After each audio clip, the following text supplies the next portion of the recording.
కనకదుర్గమ్మ భక్తులకు పురోహితుల బెడద పట్టుకుంది. శాంతి పూజలు చేయకపోతే పాపమంటూ కొందరు పురోహితులు జనాలను భయపెడుతున్నారు. ఇంత జరుగుతున్నా అధికారులు మాత్రం చోద్యం చూస్తున్నారు. నగలు తీసి మూట కట్టండి, లేకపోతే మూట ఏమైపోతుంది.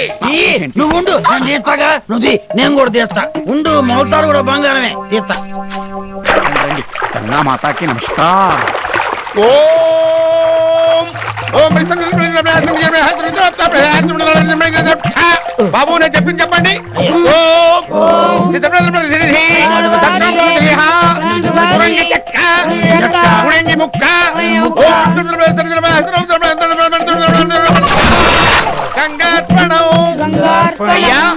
సతీ సమేతంగా కుమారుడితో సహా తూర్పు తిరిగి దండం పెట్టుకోండి. తూర్పు ఎందుకు తిరగాలి? మీ తెనాల ఆ సైడే ఉంది.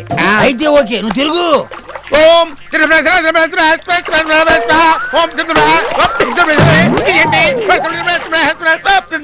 ఓం బాబు ఇటు తిరగండి, కళ్ళు తెరిచి చూసుకో. మూట ముట్టుకోకూడదురా మూర్ఖుడా.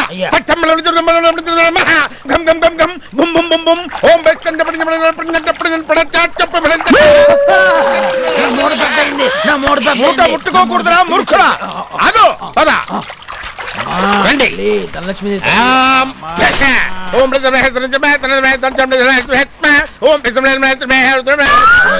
ముట్టుకోకూడదు తల్లి. మీ తాతగారి పేరు బొచ్చు పెదలింగయ్య నామదేశ్య. బొచ్చు కాదు బొచ్చు.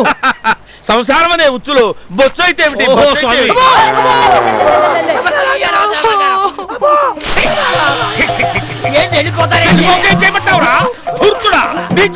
గంగమ్మ తల్లి గంగ బెర్రెలెత్తి బంగారాన్ని ఇరప ముక్కలు చేసేది కదరా. ఈ సీన్ చూశారుగా. సినిమాలో చూడటానికి కామెడీగా ఉన్న నిజ జీవితంలో రిపీట్ అయితే ఊహించలేని పరిస్థితి.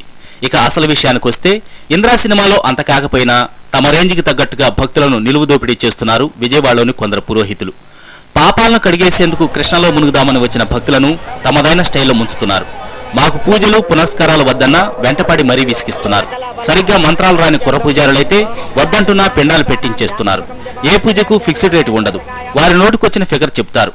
పొరపాటున ఎవరైనా ఎదురు తిరిగితే చాలు ఒక్కసారిగా అందరూ వచ్చి మీద పడుతున్నారని, నీళ్లు చల్లి నానా శాపాలు పెడుతున్నారని భక్తులు వాపోతున్నారు. అధికారులకు ఫిర్యాదు చేసినా పట్టించుకోవటం లేదంటున్నారు. ఎంత అడుగుతాం కదండి, ఫస్ట్ సంకల్పం అని చెప్తారు, తర్వాత ఎంత అడుగుతారు. ఈ కూడా చెప్పిన కోట్ చేసిన ఎగ్జాంపుల్ ఏంటంటే, ఆయన బస్టార్జీలు కూడా లేకపోతే ఆయన దగ్గర బలవంతంగా 400 రూపీస్ ఉంటే బలవంతంగా లాక్కున్నారని చెప్పినారు. మీకు ఆ పాప ఉంది ఈ పాప ఉంది, లేకపోతే మీరు అదవుతారు ఇదవుతారు అని చెప్పేసి అలా లూజ్ టాక్స్ మాట్లాడుతూనే ఉన్నారు కంటిన్యూస్ గా. వాళ్ళు పెద్ద ఒక 30 మెంబర్స్ దాకా ఉన్నారు. దాదాపు వాళ్ళు 4 వచ్చినారు. అది కామ్ చేయడానికి వచ్చేసి ఆ కుర్రాన్ని బయటికి పంపించేసి మీరు అలా చేయకూడదు ఇలా చేయకూడదు, కంప్లైంట్ చేయదు, అది చేసి అని వీళ్ళందరూ మేనేజ్ చేస్తూ ఉన్నారు. బట్ నాట్ ఓన్లీ ఒక్కరు కాదు, వచ్చిన ప్రతి ఒక్కరిని ఇలానే హెరాస్ చేస్తున్నారు. కొంతమంది పూజారులు భక్తులను దోచుకుంటున్న మాట నిజమేనని, అయినా తామేమీ చేయలేమంటున్నారు దేవస్థానం సెక్యూరిటీ సిబ్బంది.